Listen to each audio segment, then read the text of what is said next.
Assalamualaikum warahmatullahi wabarakatuh. Auzubillah, bismillah, walhamdulillah, wassalatu wassalamu ala rasulillah, amma ba'du. Puji beserta syukur, marilah sama-sama kita panjatkan kehadirat Allah yang maha luhur. Atas curahan nikmatnya yang tidak terukur, dari terbaring di atas kasur, tumbuh hidup, lalu mati dan terasing di dalam kubur. Salawat berbingkai salam, semoga dan selalu tercurahkan kepada baginda alam, yang menjadi rahmatan lil alam, wa habibuna wa nabiyuna Muhammad sallallahu alaihi wasallam. Sahabatku yang dicintai Allah, apabila kita berbicara tentang iman, maka kalimat itu sungguh mudah diucapkan oleh lisan. Bahkan kita sering mendengar kata-kata tersebut, kita dengar dari berbagai majelis. Apakah itu dari majelis ta'lim, ataupun majelis orang-orang yang saleh, ataupun mungkin ketika kita bertemu dengan teman, bersapa, lalu kita ngobrol, lalu kita membicarakan iman.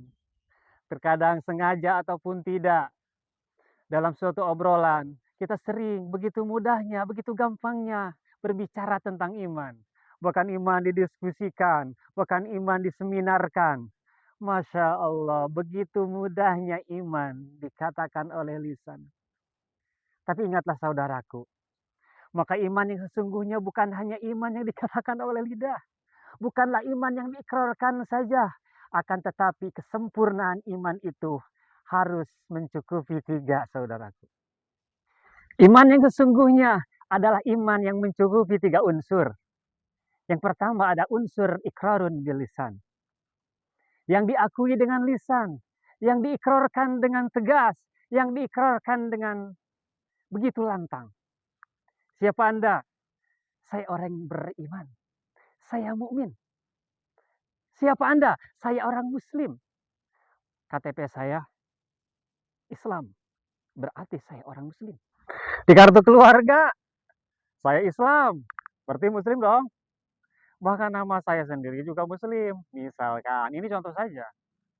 Saudaraku, kata-kata atau pengakuan tadi itu hanyalah sebatas ikrarun bil lisan. Ikrarun bil lisan tidaklah cukup. Hati harus mengakui, kalbu harus membenarkan. Lalu yang ketiga adalah amalun bil arkan. Nah ini yang paling berat saudaraku. Karena bagaimana tidak saudaraku, amalun bil arkan ini bukan hanya pengucapan secara lisan. Bukan hanya kalbu yang mengakui. Akan tetapi amalun bil arkan itu adalah membuktikan. Pengakuan tersebut dibuktikan dengan seluruh anggota badan kita. Dengan seluruh perilaku kita. Tangan, kaki, kepala, zahir, bahkan hati kita harus membuktikannya secara terang-terangan kepada Allah Subhanahu wa taala. Dan ketika ikrarun bil lisan, tasdikun bil qalbi, lalu amalun bil arkan ini sudah terpenuhi, maka itulah baru yang disebut dengan iman yang sesungguhnya. Saudaraku yang dicintai Allah, yang terakhir, marilah sama-sama kita berdoa. Semoga Allah Subhanahu wa taala senantiasa menjaga iman kita dan memberikan kekuatan agar senantiasa kita dapat membuktikan apa yang kita ucapkan sebagai bukti keimanan kepada Allah Subhanahu wa taala.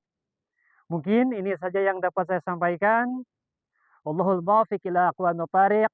Assalamualaikum warahmatullahi wabarakatuh.